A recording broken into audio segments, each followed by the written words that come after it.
فحاشیوں کی طرف یہ بڑھتا جا رہا ہے۔ تو بات کر رہے تھے کہ جو مرد اپنی عورت کو چوڑیوں کے لیے چھوڑ دے تو یہ حرام ہے، اس کی اجازت نہیں ہے۔ پیارے آقا علیہ الصلوۃ والسلام، آپ کا مزار دنیا میں ایک واحد مزار ہے جس پہ عورت کو جانے کی اجازت ہے، اور یہ اللہ کا آرڈر ہے، اللہ کا حکم ہے۔ وَلَوْ أَنَّهُمْ إِذْ ظَلَمُوا أَنفُسَهُمْ جَاءُوكَ فَاسْتَغْفَرُوا اللَّهَ وَاسْتَغْفَرَ لَهُمُ الرَّسُولُ لَوَجَدُوا اللَّهَ تَوَّابًا رَحِيمًا۔ فرمایا کہ جو اپنی جانوں پہ ظلم کر لیں وہ میرے محبوب صلی اللہ علیہ وسلم کی بارگاہ میں آ جائیں۔ جب وہ میرے محبوب صلی اللہ علیہ وسلم کی بارگاہ میں آئیں گے تو میرے محبوب ان کے لیے دعا کریں گے، ہم اپنے اس بندی اور بندے کو معاف کر دیں گے، کیونکہ جب یار کے ہاتھ اٹھیں گے ہم کیسے خالی موڑیں گے۔ اس کے علاوہ عورت کو کسی قبرستان میں جانے کی اجازت، کسی مزار پہ جانے کی اجازت نہیں ہے۔ اس کو اچھی طرح توجہ سے پھر سن لیں۔ عورت کو قبرستان میں جانے کی اجازت، مزارات پہ جانے کی اجازت نہیں ہے۔ اعلیٰ حضرت امام شاہ احمد رضا خان فاضل بریلی رحمۃ اللہ تعالیٰ علیہ آپ سے سوال ہوا کہ عورت کو مزارات پہ قبرستان میں جانے کی اجازت ہے یا نہیں ہے؟ تو آپ نے فرمایا، پھر انہوں نے حوالہ دیا کہ قاضی صاحب سے کسی نے مسئلہ پوچھا تو انہوں نے آگے سے یہ جواب دیا، یہ نہ پوچھو جانا جائز ہے یا ناجائز ہے، یہ پوچھو جب عورت گھر سے نکلتی ہے اس پہ لعنت کتنی پڑتی ہے۔ فرمایا جو عورت اپنے گھر سے نکلے قبرستان میں جانے کے لیے، مزارات پہ جانے کے لیے، تو فرمایا جب گھر سے وہ نکلتی ہے اس پہ لعنت برسنا شروع ہو جاتی ہے، جب تک وہ واپس نہیں آتی اس پہ اللہ کی لعنت برستی رہتی ہے۔ اب داتا صاحب جانا ہے، بابا فرید جانا ہے، عورت کا کیا کام ہے؟ قبرستان جانا ہے، عورت کا کیا کام ہے؟ اگر قبرستان میں جانے کی اجازت ہوتی تو عورت جنازے کے ساتھ جانے کی بھی اجازت مل جاتی، عورت کو اجازت نہیں ہے۔ اب جو عورتیں اپنی مرضی سے زبردستی چلی جائیں، شوہر روکتا ہے، وہ جاتی ہیں، تو اس کا گناہ شوہر پر نہیں ہوگا، وہ ان پر ہوگا۔ تو عورتوں کو قبرستان میں جانے کی اور مزارات پہ جانے کی اجازت نہیں ہے۔ میں نے صرف شارٹ کر کے آپ سے عرض کر دیا ہے۔ پیارے آقا علیہ الصلوۃ والسلام ارشاد فرماتے ہیں کہ عورت کے لیے چادر اور چار دیواری ہے، اس لیے عورت کو چاہیے کہ وہ اپنی چار دیواری کے اندر رہیں۔ اور اس کے ساتھ ساتھ اب عورتیں جو میک اپ کر کے نکلتی ہیں، باہر جاتی ہیں، ان کے لیے سرکاری آرڈر کیا ہے جو اللہ رسول صلی اللہ علیہ وآلہ وسلم نے ارشاد فرمایا ہے؟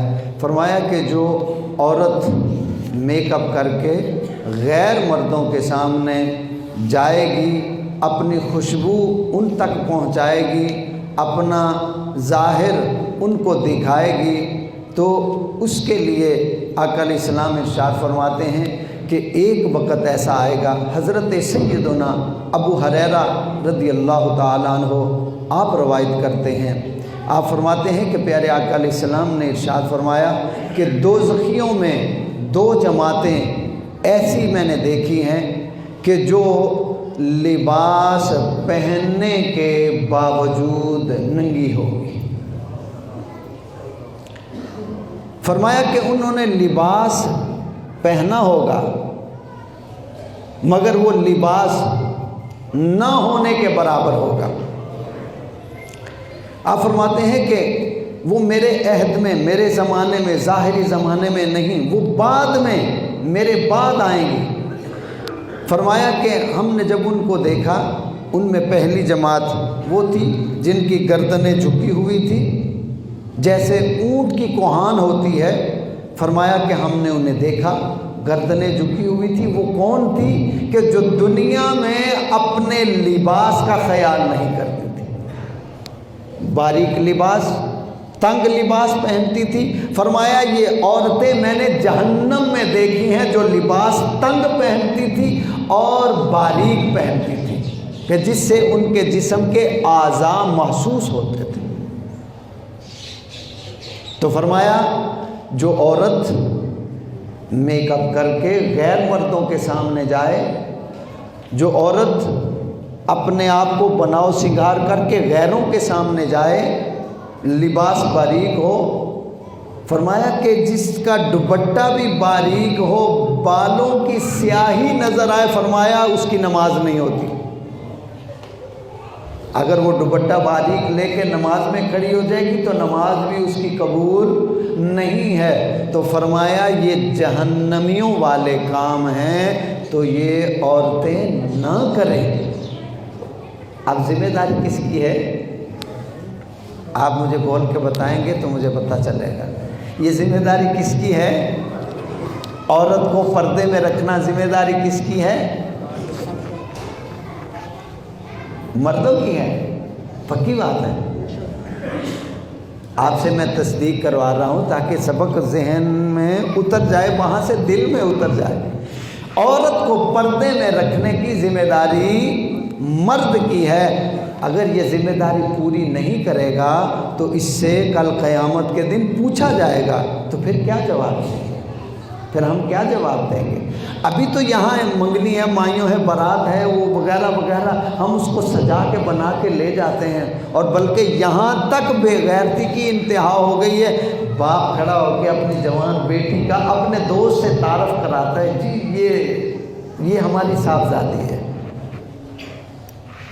کہاں وہ غیرت مر گئی یار؟ ایک باپ اپنی بیٹی کا تعارف اپنے دوست سے کرا رہا ہے، ایک شوہر اپنی بیوی کا تعارف اپنے دوست سے کرا رہا ہے، جی یہ میری بیگم ہے۔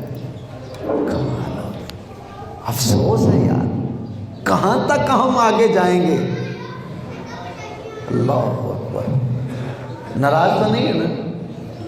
ناراض ہونا بھی نہیں، ہم سبق پڑھ رہے ہیں اپنی آخرت کو بہتر کرنے کے لیے، تاکہ ہماری دنیا بہتر ہوگی، ہماری آخرت بھی بہتر ہوگی۔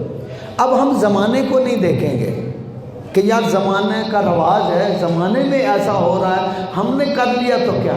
بھائی زمانے نے آ کے میری قبر میں قیامت کے دن یا جہاں بھی سوال و جواب ہوں گے، زمانے نے میری جگہ پہ حساب نہیں دینا، میں نے اپنا حساب دینا ہے، اپنے بیوی بچوں کا حساب میں نے دینا ہے، محلے نے نہیں دینا، زمانے نے نہیں دینا، خاندان نے نہیں دینا، برادری نے نہیں دینا، معاشرے نے میرا جواب نہیں دینا، جو میں کروں گا خود بھگتوں گا۔ اچھا یہاں تو ہم کہتے ہیں یار خیر ہے، وہ زمانہ ایسا کر رہا ہے، جو زمانہ اچھا کام کرتا ہے ہم وہ کیوں نہیں کرتے ہیں؟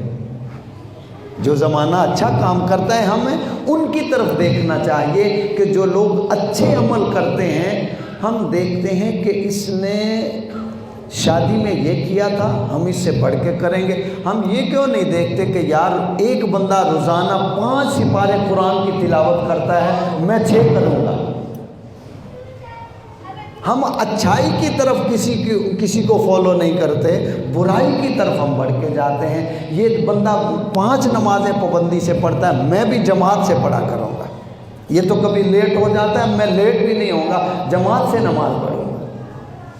یعنی ہمیں آقا علیہ السلام نے ارشاد فرمایا کہ تم دنیا کے معاملے میں جب دیکھو تو جو آپ سے کمزور ہے اس کو دیکھو، جو تم سے امیر ہے، دولت مند ہے، اس کو نہ دیکھو کہ اگر اس کو دیکھو گے شیطان گمراہ کر دے گا، تمہیں برے کاموں میں لگا دے گا، سود میں، رشوت میں، حرام کی طرف۔ اگر تم غریب کو دیکھو گے تمہیں حوصلہ ملے گا۔ فرمایا اگر نیکی کے معاملات میں دیکھنا ہے تو جو تم سے زیادہ اللہ کی عبادت کرتا ہے پھر اسے دیکھنا، جو تم سے زیادہ اللہ کی عبادت کرتا ہے پھر اسے دیکھنا، پھر تمہیں حوصلہ ملے گا، یار یہ تو اتنی عبادت کرتا ہے، میں کہاں گم ہو گیا ہوں، اللہ کی طرف آتا ہی نہیں ہوں۔ تو فرمایا نیکی کے کاموں میں نیک لوگوں کی طرف دیکھ کے حوصلہ حاصل کرو اور عبادت کی طرف آؤ۔ دعا کریں اللہ تعالیٰ جو کچھ ہم نے پڑھا سنا قبول فرمائے، آئندہ اس سے آگے جمعے کو عرض کریں گے۔ آمین۔ وآخر دعوانا